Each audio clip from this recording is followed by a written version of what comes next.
Relógio para mergulhar 200 metros e não mergulha nem 4 metros. Short de surfista sem saber surfar. Camisa de rock sem ouvir a banda. É esse tipo de coisa que a Jetour usa como argumento para o seu carro topo de linha, o T2, não ter tração 4x4 nessa sua estreia no Brasil. É como se tivessem voltando os tempos dos carros aventureiros, aqueles que pareciam ser grandes off-road e não encarassem muito mais do que uma laminha por onde passa. Mas o princípio disso é você não comprar o que você não usa. Mas isso faz sentido para um SUV de 300 mil reais?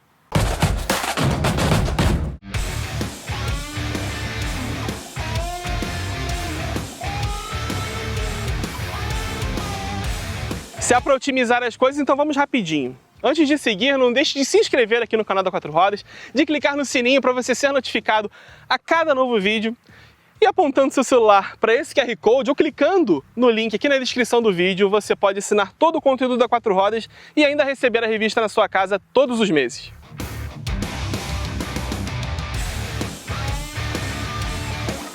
Você entendeu direitinho, 300 mil reais. Essa versão aqui, T2 Premium, custa 299.900 reais.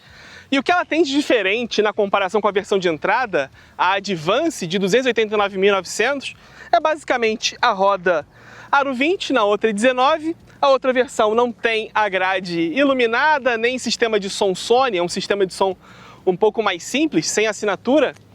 E o banco do motorista aqui tem mais ajustes elétricos do que a outra. Só que esse excesso de coisa, esse excesso de informação está ligado intrinsecamente à existência do T2, porque muita coisa que esse carro faz, o Jetour T1 que eu já te mostrei por aqui também faz, inclusive em termos de espaço. Mas o que os chineses descobriram, e na verdade o mundo inteiro já sabe, é que carros com visual muito off-road estão na moda, carros quadrados estão na moda.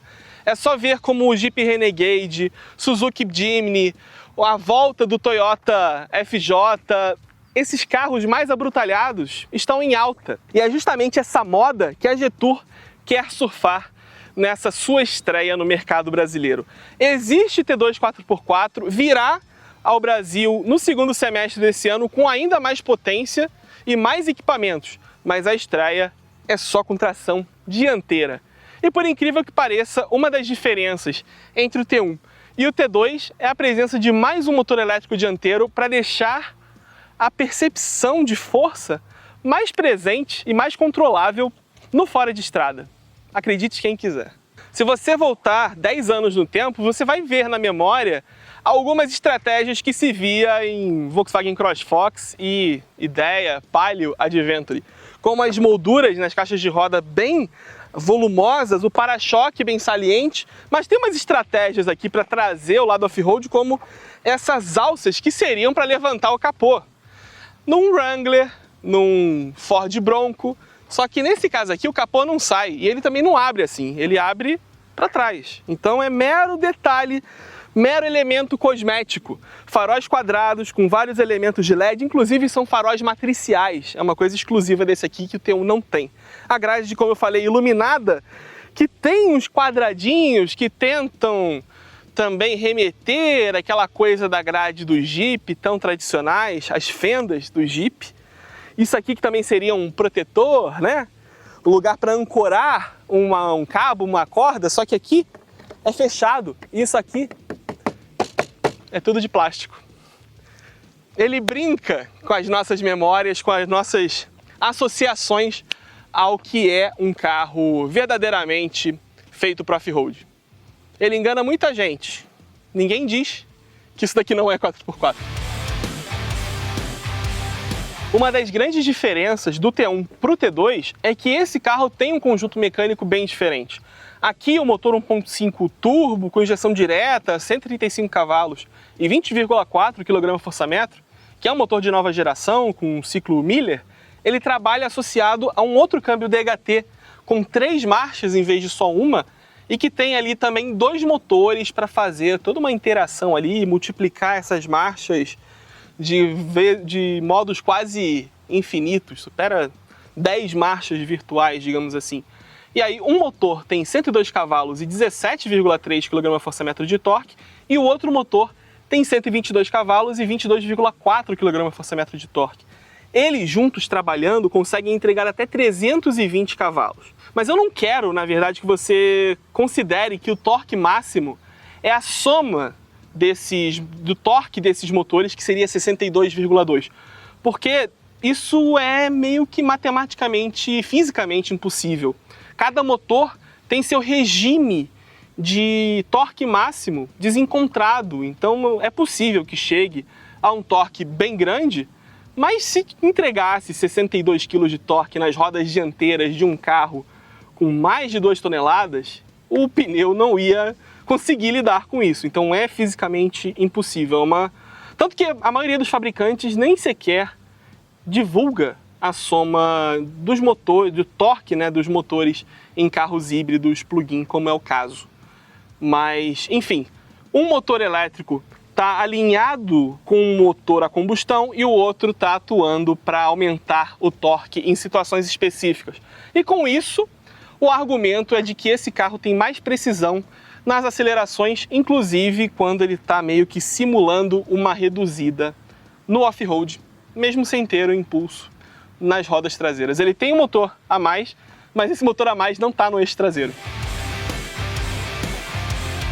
O mais surpreendente é que esse carro é realmente grande. Ele é maior do que um Ford Bronco Sport. Ele tem 4,78 m de comprimento, 2 metros exatamente de largura, 1,87 m de altura e 2,80 m de entre-eixos. Ele já usa uma plataforma dedicada da Jetour, que aí sim proporciona essas grandes dimensões e, em teoria não, né, mas e tecnicamente permite que esse carro tenha uma versão 4x4.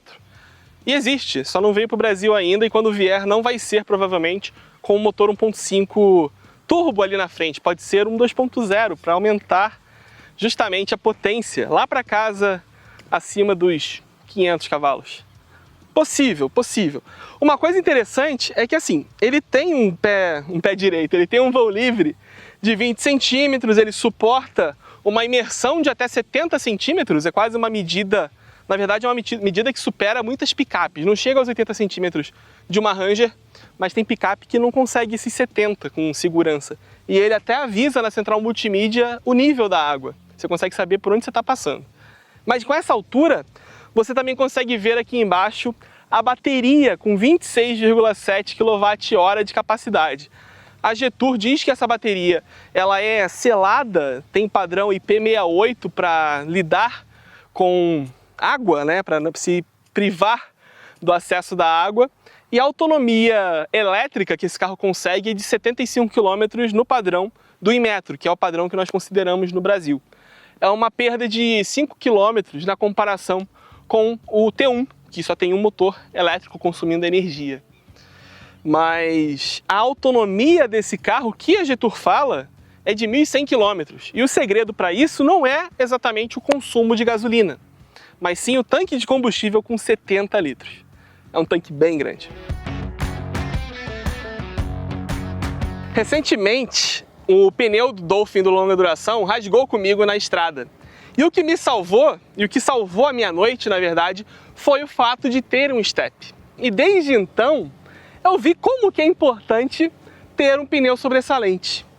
E é legal que o Jetour T2 tem um step aqui dentro. É um step de uso temporário. É um pouquinho chato tirar e colocar essa tampa aqui, requer ferramenta, mas acredite em mim, aqui dentro tem um step. Tem um step mais fino do que o usual, mas tem. E isso é importante quando você está se embrenhando por aí, lugar sem sinal, lugar onde não passa ninguém, para você, caso tenha algum furo, poder se virar, né, de algum jeito. Quando o pneu rasga, meu caro, não tem muito jeito. Não vai ter kit de reparo que te salve. Coisas legais também aqui na traseira do Jetour. Aqui é a câmera de ré e aqui em cima tem uma câmera de visão traseira. Porque esse carro tem um sistema de câmeras, mas não é só usar uma câmera de baixo, usa uma câmera de cima para você ter uma visão mais ampla lá dentro, né? Caso você queira andar por aí. As lanternas são de LED bem verticais, fazem parte da traseira do carro e você já deve ter visto isso antes. e algum carro inglês com bastante história. E uma outra coisa também, que aí sim não dá para explicar, é o fato de a tampa do porta-malas se abrir para o lado direito, como acontece com carros japoneses. E esse carro é chinês. Nem sei se existe uma versão com direção do lado direito, né, na qual a calçada passa a ficar desse lado aqui e você precisa desse acesso. Quando você dirige do lado esquerdo, a tua calçada está aqui. E essa tampa se torna um grande inconveniente. Grande mesmo, porque é uma tampa enorme. Só que essa tampa tem até algumas funcionalidades que eu espero que sejam úteis para quem compra esse carro. Tem os porta-objetos aqui. Isso aqui está identificado até como um lugar para você colocar uma caixinha de som Bluetooth, mas é um porta-copos. Acho que há para um JBLzinho aqui. Aqui tem um ganchinho também, suporta até 3 kg. Aqui tem um outro porta-copos, ó, exatamente igual a identificação, outro ganchinho. Aqui dentro está guardado o triângulo. E atrás de mim está o porta-malas, que eles declaram ter 580 litros. É uma baita de uma capacidade. E como outros carros do grupo Chery, que eu não falei até agora, mas esse carro aqui, a Jetour, a marca Jetour pertence ao grupo Chery, ele tem a bateria de 12 volts aqui, roubando um tanto do espaço que poderia ter sido aproveitado. E é ocupado por uma caixa de isopor que está nivelando tudo e também escondendo o carregador que vem com o carro. E sim, aqui dentro tem um tampão, um sistema de cortina que se estica, prende aqui, já vem com o carro.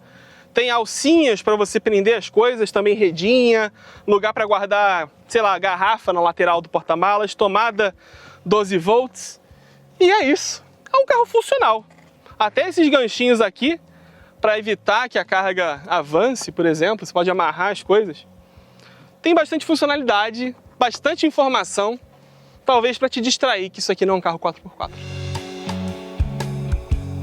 Uma terceira fileira de assentos, ou seja, se esse carro tivesse 7 lugares, ele teria um argumento de vendas bem melhor do que ser apenas um T1 mais quadradão na traseira. Mas pelo menos eles aproveitaram as dimensões desse carro para permitir que você crie um porta-malas, né, com rebatimento da segunda fila totalmente plano. Aí você levanta o assento da segunda fila e rebate o encosto, que é o oposto do que eu estou fazendo aqui agora. Nem é tão difícil assim. Agora vamos ver como é que é o espaço aqui. Fica essa coisa de o carro é ou não é, mas no final das contas, talvez o que vale para o cliente em potencial desse carro é que o espaço traseiro dele é muito grande.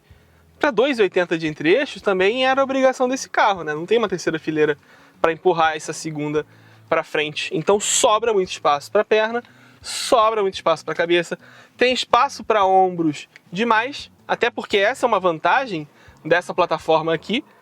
E, enfim, como do lado de fora, por dentro do Jetour T2 também há excesso de informação. Quando você vê a porta, prateado, quer dizer, é um plástico prateado, a alça tem prateado por dentro, uma textura na terceira camada, o couro por cima e parafusos aqui expostos. Aí aqui também é um aço escovado de plástico, com um botão. Twitter, e a parte superior com outro nível de rugosidade num plástico rígido, porque o vinil tá aqui. E mesmo esse vinil tem a parte lisa com costura vermelha e a parte com desenho perfurado logo abaixo. E ainda tem um alto-falante com outra textura aqui. É muita informação, mas, novamente, é tudo para criar um contexto lúdico off-road. Enfim, tem saída de ar-condicionado aqui, numa posição até mais elevada do que o usual, porque está no nível do apoio de braço dianteiro. Tem uma tomada USB convencional, uma USB-C e um porta-objetos aqui que deve caber uma caixinha de lenço até. É mais útil do que muito local que tem em outros carros. Uma coisa legal do Jetour é que eles todos vêm com um tapete e sobretapete, um tapete plástico por baixo, capaz de segurar uma água, uma sujeira mais bruta, e um sobretapete, e as duas peças são laváveis. Então pode sujar à vontade. Ainda tem as alças aqui para facilitar o acesso e iluminação no teto. Está desligado, não vai acender. Ganchinho e o microfone fica junto no ganchinho. Detalhes, né? Detalhes bem pensados que se perdem num excesso de informação. Mas os bancos são amplos, confortáveis. A altura aqui ainda é um pouco baixa, mas a inclinação compensa, então a perna não fica numa flexão tão cansativa. Então é legal. Em termos de espaço, aqui atrás vai bem. Agora vamos ver lá na frente. E aqui na dianteira, você nota uma preocupação melhor com o acabamento. A superfície do painel é macia, essa área aqui também tem um porta-objetos com a parte interna com borracha.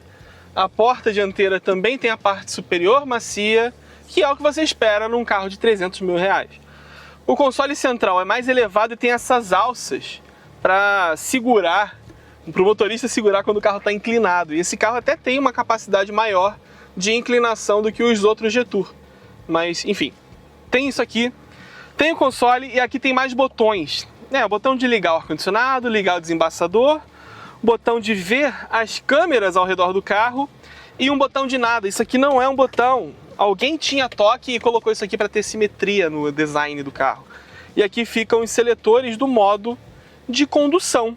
Modo normal, modo esportivo, modo econômico e o modo neve, que é o modo mais off-road que esse carro tem. Que é o modo que vai de fato mexer ali com o controle de tração para ele ter uma precisão maior, que na neve e no gelo seria para não derrapar. Na terra é para não distracionar, no caso, né? Para você ter o controle ali e dosar melhor a força.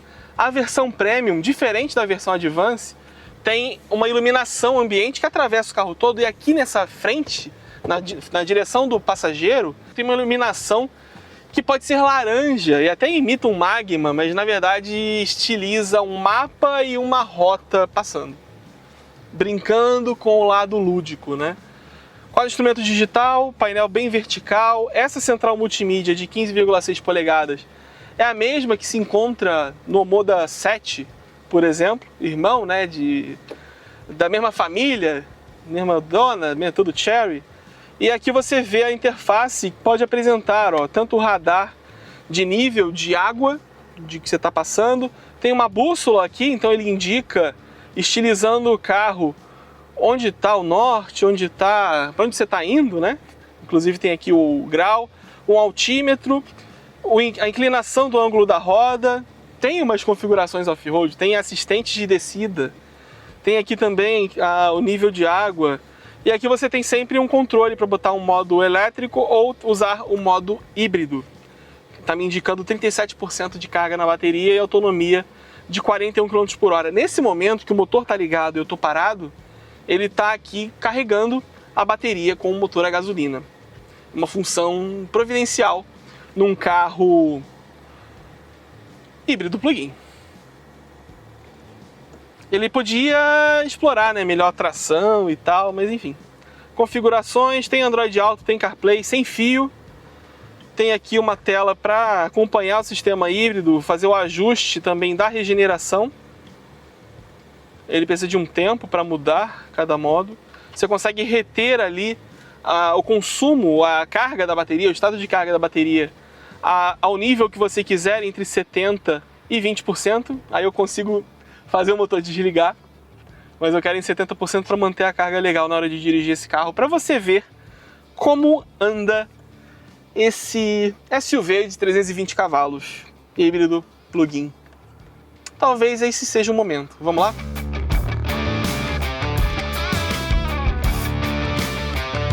Bom, vamos fazer uma aceleraçãozinha, não tá com a carga ideal, né, que seria acima de 50%, mas vamos acelerar. Eu já te conto quanto foi a aceleração oficial. Tirei o pé da freio, demorou um pouquinho para reagir. 50, trocou uma marcha, agora vem forte, hein? 100.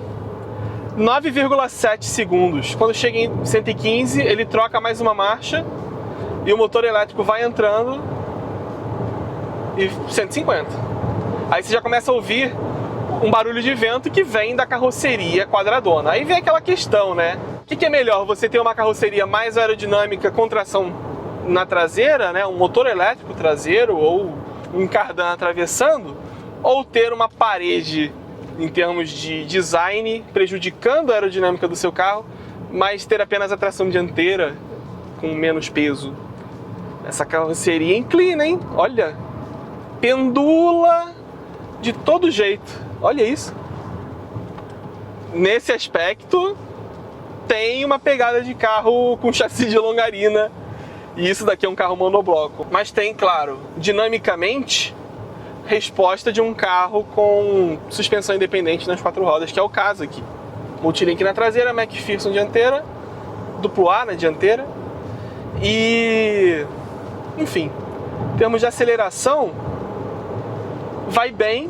O fato de você ter 3 marchas, um DHT, né, são 3 marchas fazendo a troca ali como se fosse sequencial, se interpolando com os motores elétricos, faz você sentir uma coisa que você não sente no T1, no S06 também, que é um leve hiato nas trocas de marcha, mas não é um tranco. Você sente que o motor elétrico continua puxando e o motor a combustão está apenas, sabe, dá aquela ajustadinha na roupa, levantando as calças ali, ó, troca de marcha, 115. Mais uma, acho, aqui é 130, ou desconectou, enfim. Existe uma gestão, né, entre o uso dos motores elétricos e o uso do motor a combustão. E o fato de ser turbo é favorável a ele. Mas beleza, né? Pneu de asfalto, desempenho de asfalto, suspensão macia não é para asfalto. Suspensão macia é para você ter articulação em terrenos mais duros, terrenos mais ondulados, esburacados. Então, como o carro inclinou muito na curva, eu não vou pegar aquela curva agora não. Eu vou cortar caminho por aqui. Na terra mesmo, um buracão que nós temos aqui. Ó, o carro vai. E ele pega todas as imperfeições aqui e absorve. O fato de não ter tração 4x4 não deixa brincar tanto, né? Não vai escapar de traseira. Mas dá pra fazer umas maluquices aqui, inéditas na 4 rodas. E isso no modo esporte, eu não tô no modo neve, ó, mas o controle de tração dá uma matada quando você vira muito o volante. O volante, inclusive, tem uma resposta bem direta para um carro que se... Ó, passou no capim. Um carro que se posiciona como off-road tem uma direção para carro bom de trecho sinuoso. Dá 2,5 voltas de batente a batente, de um lado ao outro, né? Então, se você quiser cortar um caminho por onde não deve, você pode. Agora eu quero experimentar um outro limite desse carro fora do asfalto. Meter o louco. Dá pra meter o louco lançando o carro off-road sem ser off-road. Eu tenho um negócio aqui que eu fiz uma vez de Defender. Vamos lá. Ali é mais macio, né? Então vamos pegar aqui que é mais íngreme.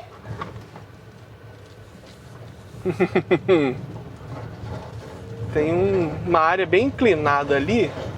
Esse barulho é o capim raspando por baixo aqui do carro. Aqui tem uma rampinha. Vamos lá. Ó, tá distracionando, correndo aqui um pouco no gramado. Não dá pra fazer imersão, mas dá pra pegar o capim na altura do capô. Eu pensei que tinha um buraco aqui. Bom, e isso com pneu convencional, né? Uma tola. Isso só me leva a provar, depois vamos falar que passou um OVNI aqui, que o seu carro 4x2 faz coisas que você nem imagina. Ele é muito mais capaz do que você pensa. Se tivesse um modo off-road de verdade, daria até para meter o louco. Mas enfim, desconfortável nessa condição esse carro não é.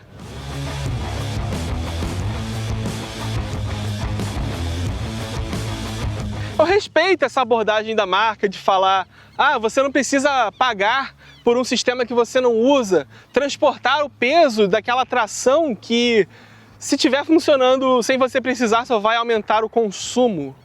Mas, para mim, particularmente, não faz sentido quando você já está pagando 300 mil reais num carro tão grande e com aparência tão robusta e numa faixa de preço onde já existe carro híbrido com tração 4x4 e o mesmo tipo de pneu de asfalto.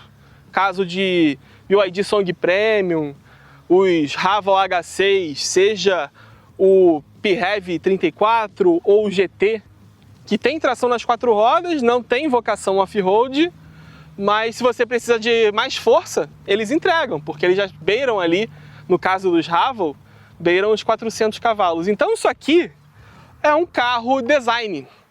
É aquele mesmo slogan do Kia Soul quando ele chegou no Brasil, que também era um dos carros quadrados que fizeram muito sucesso. Pena que ele saiu de linha definitivamente em 2025 e não terá uma nova geração. Mas é isso, o brasileiro é um consumidor muito sensível ao design de um carro. E esse carro, diferente do T1, tem essa verve off-road do design mais aflorada. Ele tem semelhanças pelo corte, né, da carroceria, ali a traseira reta, o para-brisa mais vertical, o teto mais elevado. Ele tem uma associação estética muito grande com carros que reconhecidamente são veículos 4x4 robustos e no off-road. E ele vai surfando justamente nessa imagem. Acredite quem quiser, pelo menos a tração traseira gastando combustível ele não tem.